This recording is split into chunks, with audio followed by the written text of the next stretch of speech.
One lunch break, Tammy's old man bought 5 orders of fries from a local fast food joint, scattered them all over the midlife crisis mobile, and returned to work. Over the course of the afternoon, according to plan, the local seagull population came in and had their fill, and left a few parting gifts in return. When the car's owner returned at quitting time, his precious vehicle was absent. They say revenge is a dish best served cold. Me personally, I like my revenge to be served below 0. That's why today we're here to check out amazingly passive-aggressive ways people got revenge. Let's do this. They say revenge is a dish best served cold, and it turns out they might actually be right. At least, that's the conclusion to be drawn from the countless brilliant examples of cold, calculated revenge to be found throughout the internet. From the ultimate way to stop a food thief to the greatest payback against a bully you'll ever hear of, let's check out some awesomely passive-aggressive ways people got revenge. Cold Call Cash. In 2011, Lee Beaumont from Leeds, England got even with the frustratingly high number of telemarketing cold callers he was dealing with by turning them into a new stream of income. While only giving his personal number out to friends and relatives, he set up a premium phone line to give out every time a bank, gas, or electricity supplier requested his contact number. As these types of companies occasionally pass customer details onto the types of organizations likely to carry out cold calling, if anyone did cold call him, they'd pay the price, specifically 10 pence per minute. In his first 2 years with the premium line, Lee made over £300 from cold callers. He wound up trying to keep the cold callers he'd once despised on the phone for as long as possible to squeeze more money out of them. Once the story got picked up by news organizations, he began making even more money from the journalists calling to ask him about his setup. They say the best revenge is living well, and for Lee Beaumont, this was certainly true, thanks to all the extra money it earned him. A Song for Abdullah. International politics is a difficult game. When you depend heavily on the oil exports of a nation run by someone guilty of inflicting countless human rights violations upon their own people, things get a little complicated. That was exactly the case with King Abdullah of Saudi Arabia. So when he visited the UK in 2007, the Brits weren't exactly overjoyed, and neither were the band employed to welcome him. But being under the employ of the British royal family, the band couldn't flat out refuse to play. So instead, they chose to accompany the Saudi king's approach with a suitably menacing soundtrack. Wow! Yep, that's the Imperial March, Darth Vader's theme from Star Wars. Pretty fitting, and wonderfully passive-aggressive. Can't beat that good old British sense of humor. Snoring to stardom. When someone's significant other is snoring in bed, the usual response is to shove them until they stop long enough for the other person to fall asleep. But that wasn't enough for Twitter user Duck Mischief. Instead, she recorded her husband snoring and got revenge for countless sleepless nights by remixing it into a song. Here's a taster. Soon, Duck Mischief's track began picking up listens online, and now her husband's embarrassing snoring has been heard by over 500,000 people on Spotify. Doggone delay. In 2017, while stand-up comedian Steven Hofstetter was walking to his gate in Los Angeles International Airport, he noticed a woman talking loudly and obnoxiously on her phone. Unfortunately, she was completely oblivious to the fact that the dog she'd brought with her was taking a big old Boston steamer on the airport floor. Several people pointed this out to her, but she just huffed at the inconvenience of being disturbed, saying they have people for that. Steve was appalled, but continued to his gate. Shortly after he arrived, however, devastation hit as he spotted the same woman take a seat in his boarding area. To make matters worse, she was now playing music loudly out of her phone. The Redditor knew he had to do something. Otherwise, he'd be stuck on an 11-hour flight to Tokyo with a horrible woman. So he meandered over to her, asking her in an innocent and friendly manner, "So, are you going to London for business?" To which she gruffly responded, "I'm going to Tokyo." Steve feigned surprise and gave her some helpful, albeit entirely false, information. That flight got moved to gate 53C. You better hurry. The woman, without so much as a thank you, huffed, again, and took off on the long walk to the other side of the terminal. With the long distance between the gates, it would have been impossible for her to find out she'd been swindled and return to the correct gate in time. So, Steve's flight departed with her nowhere to be seen. Excellent work, Hofstetter. Top marks. Wow!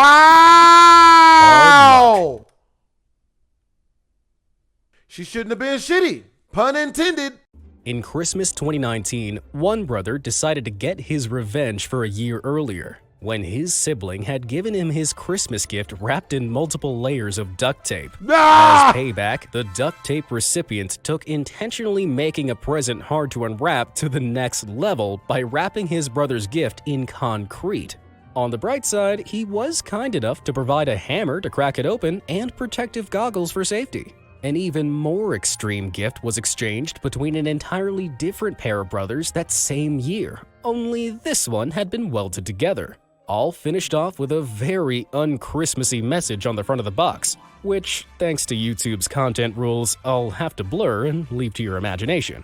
Best of all, when the recipient brother finally unwelded it and hacksawed through the concrete inside, the gift was nothing more than a cheap box puzzle, with its packaging damaged by the opening process. Instagram Scam Man. When Londoner Angel Exford started dating Michael Fansfield in 2018, she thought he was just a normal guy. There were a few red flags, however.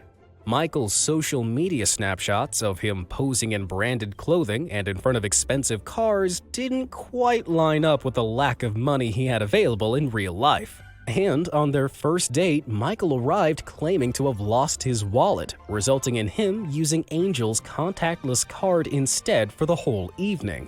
After the two eventually stopped dating, things really began to get strange. Angel started noticing unauthorized payments on her card and assumed she'd been the victim of a random case of fraud, until she saw what the purchases were. Someone had been using her card to pay for likes on Instagram, as well as flights from Gatwick Airport. She traced the ID of the plane tickets, which revealed the name of the person who'd bought them, Michael Fasenfeld.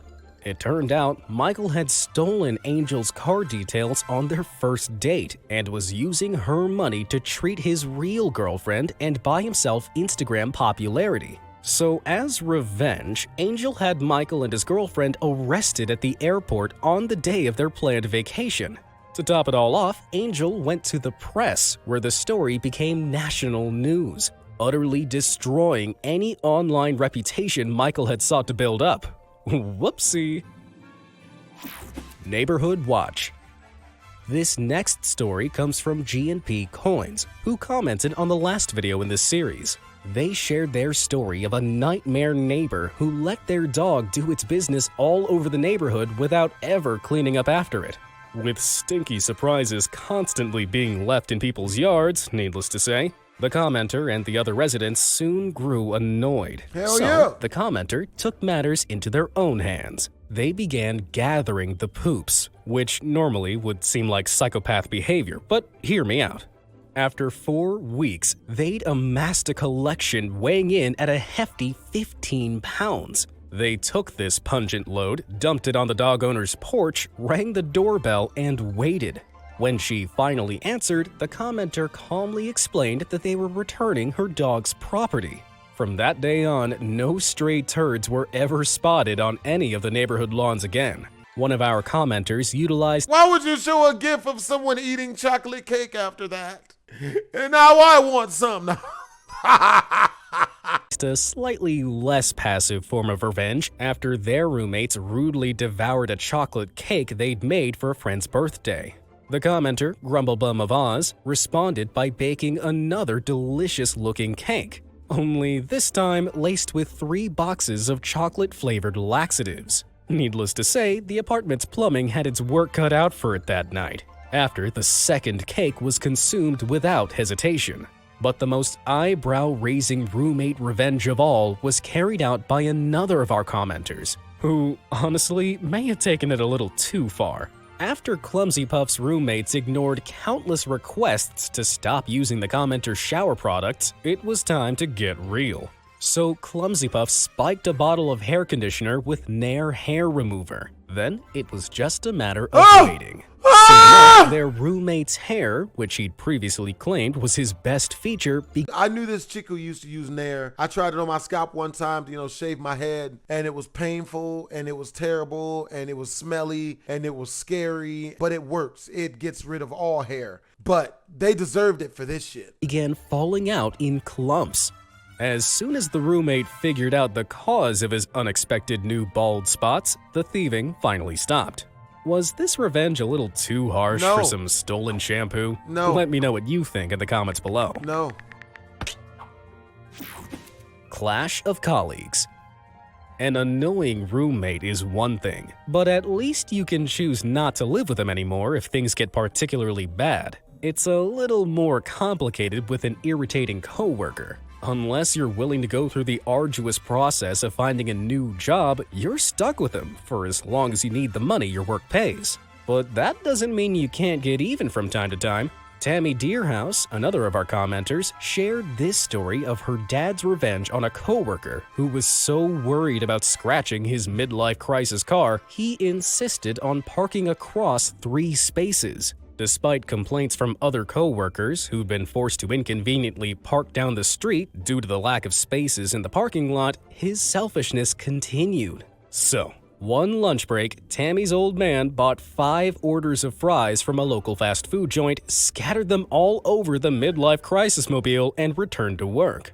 Over the course of the afternoon, according to plan, the local seagull population came in and had their fill, and left a few parting gifts in return. When the car's owner returned at quitting time, his precious vehicle was absolutely covered in bird droppings. Genius! When faced with a selfish coworker of a different kind who repeatedly stole packed lunches that didn't belong to them, a web user shared their unique solution. Filling their fish tacos with cheese and cat food made for the perfect prank, as the pet-quality whitefish looked just like human-quality tuna. A similar switcheroo was carried out against a jelly donut thief. These modified treats were filled with enough English mustard, which, unlike American mustard, is super hot, like horseradish and wasabi, to blow the donut stealer's nose clean off. While neither of the outcomes were ever revealed, there's no doubt that these sneaky replacements would leave sufficiently nasty tastes in the thieves' mouths to stop them from doing it again. Vehicular vengeance. With road rage becoming a very real thing, it makes sense that there's a good number of stories of people getting payback for vehicle-based vexations, like Reddit user Ryman T's revenge against his buddy. That's top 3, one of my favorite vines of all time. 4 times 4 equals 16. And they're gonna run away last snickering like they did some real damage. Yeah, that'll teach them. His car in toilet paper as a prank. In return, the Redditor used the same idea, only more colorfully, by painstakingly coating his friend's car in Post-it notes over the course of 2 hours. Worth every second. Other cars get covered up for more serious aggravations, like taking up 2 spaces, as seen here at Redditor Lodoyun's workplace, where this behavior is punishable by a thorough saran wrapping. At least the car will stay fresh for longer. Another selfish parker left their car blocking the flow of traffic in a multi-level supermarket parking lot. In return, frustrated fellow shoppers made sure loading up their car and leaving wouldn't be quite so easy. A similar case of shopping cart encasement occurred after the owner of this car was unnecessarily rude to a fellow shopper. While it would offer some added protection against any reckless drivers, I doubt the owner of the car saw it that way upon their return. A more extreme form of revenge was taken against a businessman in Burgas, Bulgaria, who wronged someone so badly they embedded 7 pickaxes in his car. It seems whoever did it inspired a Bulgarian anti-EU protest art exhibit years later in 2014, though the original vandal's exact motivations back in 2005 remain unknown. Some have theorized that it may have been the businessman's wife upon discovering his adultery, but I'm not convinced. I think this is simply evidence of why you don't mess with the Seven Dwarves. I give him that. I give him that. Dirty protests. Sometimes revenge gets a little messy, like in 2015 when supermarket chain Lidl announced they'd be lowering their milk prices. Independent farmers, unable to compete with these lower prices, weren't happy. So, a group of farmers in France drove their tractors up to the local Lidl and unleashed a torrent of manure in the building in protest.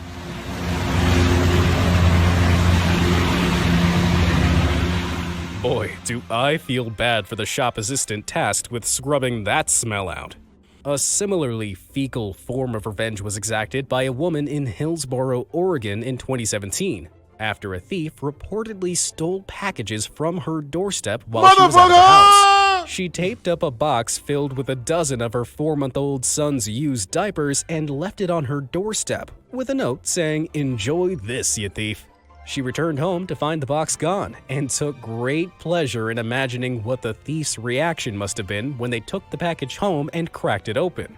If they ever steal from that family again, they'd better bring a nose peg. Me, I shit in the box to the brim with the stickiest to the icky. And then I tape it shut and give it to them. I do it like one of them glitter pranks. So like when they open up the box, something lifts up and just starts spinning and spraying poop in every direction. Get off my land. As anyone who lives in the countryside will tell you, farmers don't take kindly to intruders on their land. So, when a farmer in Jakuzovec, Croatia repeatedly found shoppers from the local market using his field as a free parking lot without his permission, he was furious. After asking them nicely to refrain on several occasions failed, the farmer decided to teach them a lesson by plowing the land around their cars while they were shopping. Yep. With the dirt turned over, driving out without getting stuck became almost impossible for the opportunistic parkers. Yep. Best of all, when the parkers called the authorities, the police decided it wasn't their problem, as the farmer was within his rights, considering it all took place on his private land. Technically legal passive aggression is the best way to get revenge. Breakups of glory. Ending a relationship is rarely easy, but when somebody wrongs you in a big way, taking some sweet, sweet revenge can certainly dull the pain a little. When the prom date of one high school senior from Colorado not only ditched her for another girl, but also demanded the $95 he'd spent on her back, she obliged. Only she did so with a generous helping of pettiness to even the odds after being betrayed. Ooh, all pennies. By him. She gave her ex the money, but she did so entirely in pennies. Talk about getting payback. But the most official form of a relationship ending is with a divorce. And when the reason for the split is adultery, it'd almost be wrong not to take some form of revenge. Back in 2007, a German man used the highest form of passive aggression when it came to splitting his possessions evenly with his now ex-wife. Using his skills as a mason, he took a chainsaw to their 26-foot-long summer house and cut it clean in half. I'd say that's an even split. This level of pettiness was exceeded by another freshly divorced German man in 2015, who sawed almost all of his ex-wife's shared possessions in half. Those half chairs and even the half car might make for a great art installation, but I don't think they'll be much use to anyone now. Still, that's one heck of a way to prove a point. Getting back at bullies. Oh, I love bullies. If there's anyone who deserves some comeuppance in the form of calculated revenge, it's bullies. And once in a while, they get what's coming for them. I love bullies so much. When they run into a bigger bully than them and start getting bullied, no one helps them. No one feels bad. No one calls the police. That guy screaming out that he's the victim now is just met with laughter and unsolicited dick pics. The laughter's for me, not the dick pics. Like in this next story from one of our commenters, Kartoffelcom. After some neighborhood bullies kept demolishing the snowmen he and his brother were building, they set a trap for the snow bandits. Grabbing some old bricks, they constructed a small tower, built a snowman around it, and waited for their adversaries to try destroying it. Sure enough, later that day, they heard a scream of agony from outside. Upon investigation, they found one of the bullies on the floor clutching his painful, swollen fist, having tried to punch the snowman into oblivion. To finish him off, the brothers poured water over his legs, which soaked through and froze up in the cold.